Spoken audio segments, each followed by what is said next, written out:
ধনতেরাসের দিন মাত্র 2 টাকাতে বাজার থেকে কিনে আনুন এই জিনিস। মা লক্ষ্মীর আশীর্বাদে আপনার সংসার ভরে উঠবে অর্থ, সুখ আর সম্পদে।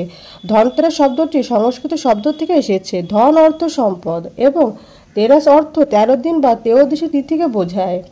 নমস্কার বন্ধুরা, আজকের এই পর্বে আপনাদের সকলকে জানাই স্বাগত। আজ আমরা জানবো ধনতেরাসের দিন কী বার পড়েছে এবং কত তারিখে বাজার থেকে কোন জিনিসটি 2 টাকা দিয়ে কিনে আনতে হবে। এর পাশাপাশি আমরা জানব পুজো বিধি এবং পুজো করার শুভ সময়। সোনা ও রূপোর বদলে খুব সামান্য মূল্যে কী কী জিনিস কিনে আনতে হবে বাজার থেকে এবং 2 টাকা দিয়ে কোন জিনিস বা কিনে আনলে মা লক্ষ্মীর আশীর্বাদ পাওয়া যাবে। এবছর 18 অক্টোবর 2025 শনিবার দুপুর 12টা বেজে 18 মিনিটে ধনতেরাস তিথি অর্থাৎ ধন ত্রয়োদশী তিথি শুরু হবে। 19 অক্টোবর 2025 রবিবার ধনতেরাসের তিথি সমাপ্ত হবে দুপুর 1টা বেজে 51 মিনিটে। বন্ধুরা, 2025 সালে ধনতেরাসে পুজো করার জন্য শুভ সময় হলো 18 অক্টোবর 2025 শনিবার দুপুর 12টা বেজে 18 মিনিট থেকে এবং 19 অক্টোবর 2025 রবিবার সকাল 6টা বেজে 24 মিনিট থেকে দুপুর 1টা বেজে 51 মিনিট পর্যন্ত। এই সময়ের মধ্যে লক্ষ্মী ও ধন্বন্তরী দেবের পূজা এবং আশীর্বাদ পাওয়ার জন্য অত্যন্ত শুভ বলে মনে করা হয়। বন্ধুরা, সব রকম কেনাকাটার জন্য শুভ সময় থাকবে 18 অক্টোবর 2025 শনিবার দুপুর 12টা বেজে 18 মিনিটের পর থেকে পরের দিন সকাল 6টা বেজে 24 মিনিট পর্যন্ত এবং 19 অক্টোবর রবিবার সকাল 6টা বেজে 24 মিনিট থেকে দুপুর 1টা বেজে 51 মিনিট পর্যন্ত। বন্ধুরা, বিশেষভাবে পুজো করার জন্য বিশেষ গুরুত্বপূর্ণ সময় থাকবে 19 অক্টোবর সন্ধ্যা 7টা বেজে 8 মিনিট থেকে রাত 9টা বেজে 3 মিনিট পর্যন্ত বৃষভকাল শুরু হবে, যা দেবী লক্ষ্মী ও ভগবান ধন্বন্তরী পুজোর জন্য অত্যন্ত শুভ।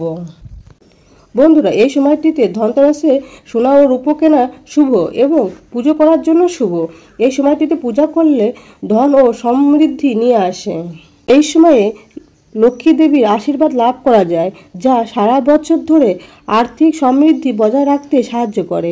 ভগবান ধন্বন্তরীকে স্বাস্থ্য ও আয়ুর্বেদের দেবতা হিসাবে পুজো করা হয়, তাই এই সময় স্বাস্থ্য ও সুস্বাস্থ্যের জন্যও শুভ। বন্ধুরা, সনাতন হিন্দু শাস্ত্র অনুসারে সমুদ্র মন্থনের সময় ভগবান ধন্বন্তরী অমৃত কলস হাতে নিয়ে আবির্ভূত হয়েছিলেন। তার অপর হাতে ছিল আয়ুর্বেদের পবিত্র বই, তাই তাকে চিকিৎসা শাস্ত্রে ভগবান বলে মনে করা হয়। ধনতেরাসের দিন ভগবান গণেশ, মা লক্ষ্মী ও কুবেরের পূজার পাশাপাশি ভালো শরীর, স্বাস্থ্য ও নিরোগ থাকার জন্য ধন্বন্তরীর পুজো করা হয়, তাই ধনতেরাসকে ধনত্রয়োদশী বলা হয়। ফল, মূল, মিষ্টি এবং একটি নৈবেদ্য দিয়ে পুজো করা হয় এবং সমৃদ্ধি ও সৌভাগ্যের জন্য আশীর্বাদ পেতে মন্ত্র পাঠ করা হয়। ভক্তরা বিশ্বাস করেন যে এই দিনে ভগবান ধন্বন্তরী দেবের পুজো করলে আর্থিক কষ্ট দূর হয় এবং স্বাস্থ্য ও সম্পদ ও সমৃদ্ধি আসে। বন্ধুরা, সমুদ্র মন্থনের সময় ভগবান ধন্বন্তরী আবির্ভূত হওয়ার সময় অমৃতের পাত্র হাতে নিয়ে এসেছিলেন, তাই ধনতেরাসের দিন ধাতুর পাত্র কেনাকাটা রীতি রয়েছে। সোনা এবং রূপো ছাড়াও কাঁসা ও পিতলের বাসনপত্রের মতো যে কোনো ধাতব জিনিস কেনা শুভ বলে মনে করা হয়। এছাড়াও এমন বহু সামগ্রিক রয়েছে যা ধনতেরাসের দিন কেনা শুভ বলে মনে করা হয়। এই দিন সবাই নিজের নিজ প্রয়োজনে ও সামর্থ্য অনুযায়ী জিনিস কেনাকাটা করে থাকেন। বন্ধুরা, সন্ধ্যায় বাড়িতে প্রধান প্রবেশদ্বারের সামনে প্রদীপ জ্বালান। একে যমদীপ দান বলা হয়, যা অকাল মৃত্যুর হাত থেকে পরিবারের সদস্যদের রক্ষা করে। সুস্বাস্থ্য ও মঙ্গলের জন্য আয়ুর্বেদের ঈশ্বর ভগবান ধন্বন্তরীর উদ্দেশ্যে প্রার্থনা করুন। ফুল, জল ও মিষ্টি নিবেদন করুন। বাড়িতে মা লক্ষ্মীর মূর্তি বা ছবি বা ঘটের সামনে আরতি করুন এবং ধন ও সৌভাগ্য আকর্ষণের জন্য ভোগ নিবেদন হিসাবে মিষ্টি নিবেদন করুন। পুজোর পরে সৌভাগ্য ও প্রাচুর্য আনতে কেনাকাটার জন্য বেরিয়ে পড়ুন। ধনতেরাসে সোনা ও রূপোর মতো মূল্যবান ধাতু কেনাকে সমৃদ্ধি লক্ষণ হিসাবে দেখা হয়। অনেকে দেবী লক্ষ্মী বা গণেশের ছাপ দেওয়া সোনার মুদ্রা কিনে থাকেন। এছাড়া ধনতেরাসে পিতল, তামা বা কাঁসার পাত্র কেনা সৌভাগ্য নিয়ে আসে বলে মনে করা হয়। এগুলি সমৃদ্ধির প্রতীক।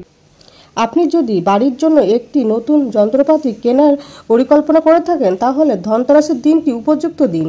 অনেক লোক ধনতেরাসে বাড়ি, ফ্ল্যাট, গাড়ি কেনার জন্য বায়না করেন, কারণ এটি দীর্ঘমেয়াদী সমৃদ্ধির জন্য এটি শুভ হিসাবে দেখা হয়। নতুন জামাকাপড় বা বাড়ির সাজসজ্জা সামগ্রিক বা সামান্য মূল্যের সন্দক লবণ বা ঝাঁটা কেনাও ধনতেরাসে সৌভাগ্যের প্রতীক বলে বিবেচিত হয়। এগুলি আপনার বাড়িতে মা লক্ষ্মীকে স্বাগত জানানোর প্রতীক। তবে খুব কম মানুষই জানেন যে ধনতেরাসে গোটা ধনে কেনার পরম্পরা রয়েছে। প্রাচীন ভারতীয় জ্যোতিষশাস্ত্র মতে ধনতেরাসের দিন মা লক্ষ্মীর পুজো করা হয়ে থাকে, আর তার পুজোতে গোটা ধনে অর্পণ করা খুবই শুভ বলে মনে করা হয়। বিশ্বাস করা হয় যে এমন করলে মা লক্ষ্মী তার ভক্তদের উপর খুবই প্রসন্ন হন এবং পুরো পরিবারের উপর লক্ষ্মী দেবীর কৃপা থাকে। এটা করলে শুধু যে পরিবারে সুখ শান্তি আসে তাই নয়, বাড়িতেও সুখ ও সমৃদ্ধি বেড়ে যায়, ঘরে অর্থের আগমন বাড়তে থাকে। জ্যোতিষীদের মতে ধনতেরাসে বাড়িতে মা লক্ষ্মীর পুজোর সময় মা লক্ষ্মীর চরণে অথবা ঠাকুরের আসনের সামনে গোটা ধনে রেখে দিন। পুজোর পর ওই ধনে একটি লাল কাপড়ে বেঁধে নিজেদের লকারে বা টাকার পয়সা রাখার স্থানে রেখে দিন। এই উপায় করলে মা লক্ষ্মী পুরো পরিবারের উপর প্রসন্ন হন এবং ঘরের আর্থিক পরিস্থিতি ভালো হয়। এর পাশাপাশি পরিবারের সদস্যদের মধ্যে একতা বাড়ে। বাজার থেকে সামান্য মূল্যে যে জিনিসটি কেনার কথা বলেছিলাম সেটি হলো গোটা ধনে। গোটা ধনে মা লক্ষ্মীর চরণে রেখে দিলে তা মা লক্ষ্মী খুবই প্রসন্ন হন। বন্ধুরা, সবাইকে ধনতেরাসের শুভেচ্ছা জানিয়ে আজকের মতো এখানেই সমাপ্তি করলাম। ভগবান কৃষ্ণ ও মা লক্ষ্মীর কৃপায় আপনারা সবাই ভালো থাকুন, সুস্থ থাকুন এই প্রার্থনা করি। জয় ভগবান ধন্বন্তরী দেব, জয় ভগবান কৃষ্ণ, জয় মা লক্ষ্মী।